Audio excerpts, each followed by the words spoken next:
Hello everyone, and welcome back to Game 13 of the 1972 World Chess Championship match between Boris Vasilyevich Spassky and Robert James Fischer.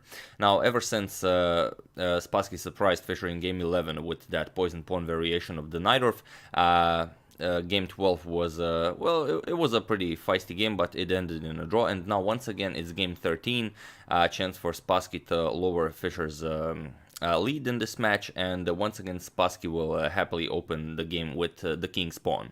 Now, I think it's important to mention that up to this point in the match, Fischer already first requested the first 3 rows of the audience to be removed, so they had to go 3 rows back so he wouldn't hear whispering. Then he requested another 2 rows to be removed, and now before Game 13 he requested that another 7 rows be removed. So the chief arbiter, Lothar Schmidt, asked him, but where will the audience sit? And this is something that he said that it was up to the organizers to figure out. And then he contacted Fischer's lawyer and his advisor, and he told him that that's not something you can do. And Fischer's lawyer replied that he is here to complain, not to approve. I thought that was very interesting, and also Fischer requested that if there are any children in the audience watching the match, that no candy should be allowed, as the unwrapping of the candy is, makes him very nervous. But yeah, getting back to the game, it's Game 13, and Spassky opens with, like we said, the king's pawn. We have e4 on the board, and here everyone thought that Fischer would improve on the poison pawn variation of the Najdorf and try to prove that he is indeed the best, but it seems that for now he decides not to go for this. So here Fischer plays knight to f6. So for the first time in the match we have Alekhin's defense. e5 by Spassky advancing the pawn. We have knight to d5 and now d4. d6, this is the classical variation, knight to f3 and g6 now. We have bishop to c4, attacking the knight here, knight to b6, attacking the bishop, and the bishop back to b3. Bishop to g7, and now comes knight b to d2. This is a move Spassky spent a lot of time over the board, and it's not that often this move is played. Very often in this position a4 was played. This is a famous Keres move. Paul Keres used this to beat a lot of other players. And also knight to g5 is very interesting, taking this advantage of the early attack against the f7 pawn. I remember I once had this position on the board, and I was very happy that I had this knight to g5 move, because black has to react to this. He can either castle or push e6, and for example if e6, then you can either castle, but better is pushing f4 immediately. And now when black gets rid of your knight from g5, you get knight back to f3, and now instead of this pawn being on f2 blocked by your knight, your pawn is already very nicely advanced on f4, your knight is developed, you're ready to castle, play c3 and whatnot. But Spassky had a different idea for this game. He played knight b to d2. And okay, Fischer castles.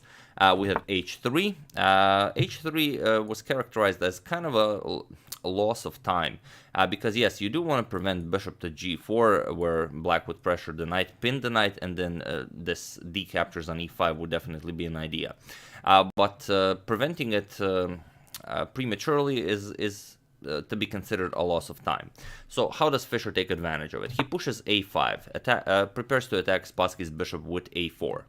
And here Spassky defends it with a4. He doesn't allow Fischer to push a4 himself, but now it really shows how Fischer can tackle any position. Now Fischer's plan is to play knight to a6, exchange in the center, bring this knight over to c5, and with queen to e8 create a triple attack against this a4 pawn. So let's see how Fischer does it.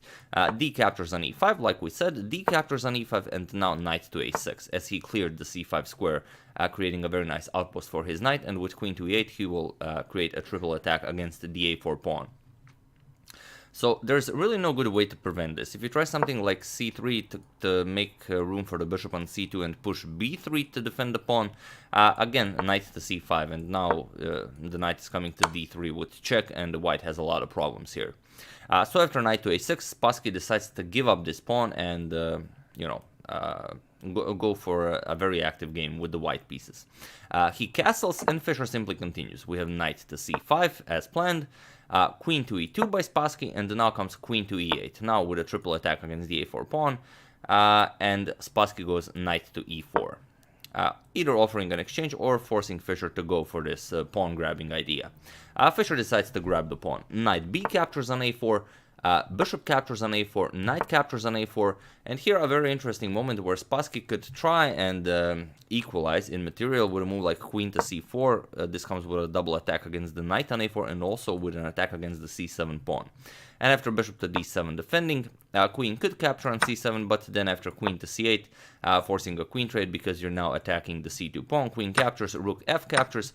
Black would have a much more active position. He would also have the bishop pair. b5 is coming, and it's simply a much better game for black. So after knight to a4, rook to e1, simply improving the position for white. Knight back to b6 by Fischer. He wants to include the knight back into the game and also say that he just has an extra pawn and that if he finishes his development that he will have a better game. Bishop to d2, attacking the pawn, and Fischer simply pushes it. a4. Here now Spassky admits that his bishop isn't doing all that much on d2, so he remaneuvers it. Bishop to g5. And now h6. Again, Fischer asks Spassky, what are you doing with this bishop?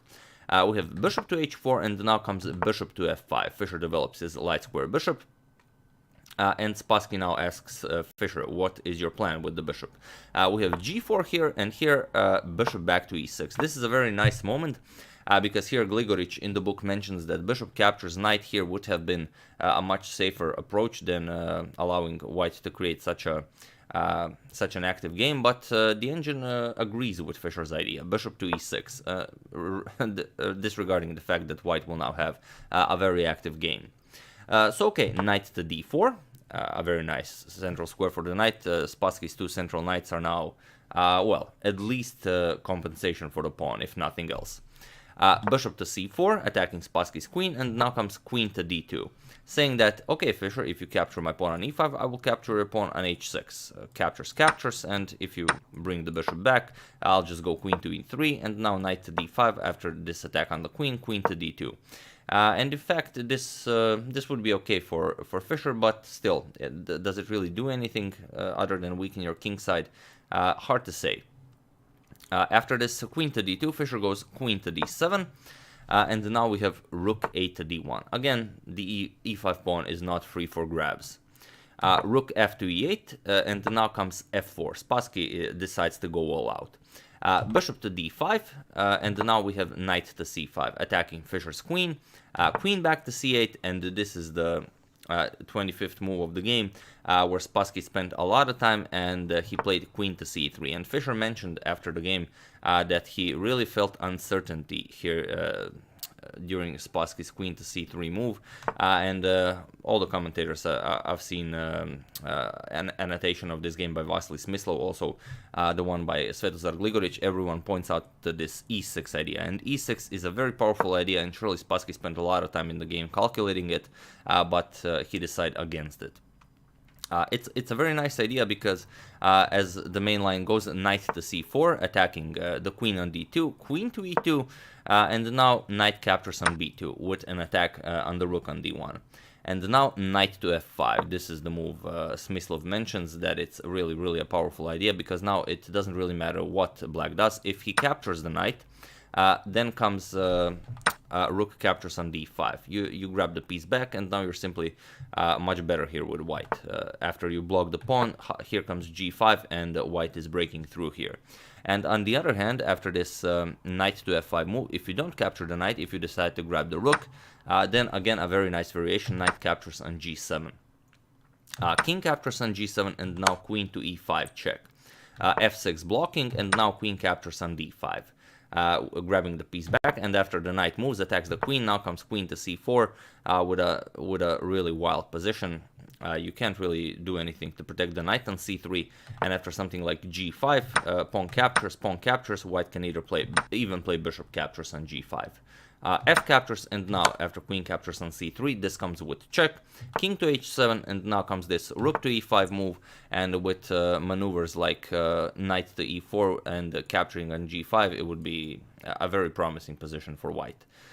So I mean, it's a very long variation, and it's very hard to decide to go for this, World Chess Championship match game, but it was definitely the way to go, as it was mentioned after the game.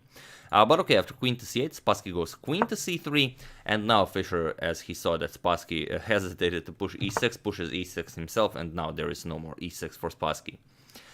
King to h2, you have to bring your king into the game, it will be much safer on g3.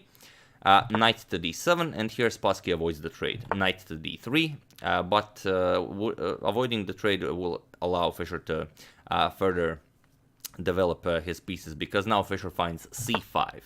And okay, we have knight to b5, and now comes queen to c6. And now there's really not a good square for this knight. Spassky has to play a knight to d6, and now Fischer takes this opportunity to play queen captures on d6, forcing a trade of queens. E captures on d6, bishop captures on c3, pawn captures on c3, and now comes f6. Simply improving his pawn structure, and white will be unable to push for anything here. Still, Fischer is up material with a better endgame. It will be very hard for Spassky to figure this out. So g5, Spassky decides to fight for the dark squares. H captures on g5, f captures on g5, and now f5. And okay, bishop back to g3. We have king to f7, Fischer brings his king into the game, but now knight to e5 with check. Spassky thinks that his best bet is to go into an opposite color bishop endgame and try to fight this out to a draw. Knight captures on e5, we have bishop captures on e5, and now b5 by Fischer. Of course, he's stronger on the queen side, so that is where he wants to play this game. Rook to f1, a very nice move, because now it's a very tricky move. Spassky's bishop is extremely strong here, covering the h8 square. Now if Fischer simply tries to push his passed pawn for the victory, you get rook to f4, pawn to a2, rook to h4, and now if you bring a queen into the game, rook to h7 check ensures that white will have a draw by threefold repetition, because the pawn is covering the f6 and the e7 square, and here black doesn't really have any choice here. Rook h8 check, king f7, rook h7 check, king g8, rook h8 check, and there will be a draw by threefold repetition. So after rook to f1, rook to h8, a very nice move by Fischer. He offers to sacrifice the exchange, and as Spassky's bishop is definitely the most active piece and the strongest piece, and then Fischer's light square bishop will be, after this pawn comes to a2, will be too much to handle for the rooks. So Spassky decides against capturing the rook, which is definitely the correct way to go. Bishop to f6. And okay, we have a3 by Fischer, rook to f4, we have a2, and here Spassky has to make his 40th move to reach time control, and it's very important that it will be a correct move. If you play something like rook to a1 to keep an eye on this pawn, then e5 will be a very nice move for black. After rook to f2, king to e6, and even bishop captures, rook captures will not be all that much. White can try something like rook to d2 with the idea that if king captures, then c4 will force black to double his pawns, but rook to d8 simply prepares to grab the d6 pawn, and white doesn't really have anything here to do. You would have to give up the exchange back, and after king captures to grab the a2 rook, but then after rook captures, black would be a pawn up, and with a much better pawn structure, with the c pawns being doubled for white, it would be a winning endgame for black. And this is evaluated correctly, so Spassky pushes c4. With c4, Spassky makes his 40th move, reaches time control, and now Fischer still has to work hard for his meal. Bishop captures on c4. It's definitely the correct way to go. If you play this, then you're no longer guarding the a2 pawn, and also you allow some ideas like d7 for white. And then after c3, if you want to reactivate your bishop, then comes a bishop captures on h8. Rook captures, and then rook to a4, not allowing this rook to ever come back to a8, or you can trade it, but then really it will be very hard to push for something here. So a correct response by Fischer after c4, bishop captures on c4. Now comes d7, and now bishop back to d5.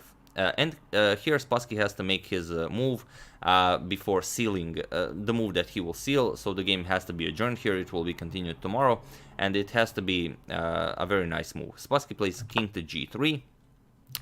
He wants to guard against any rook to a3 ideas, cutting off the king from the board. Here,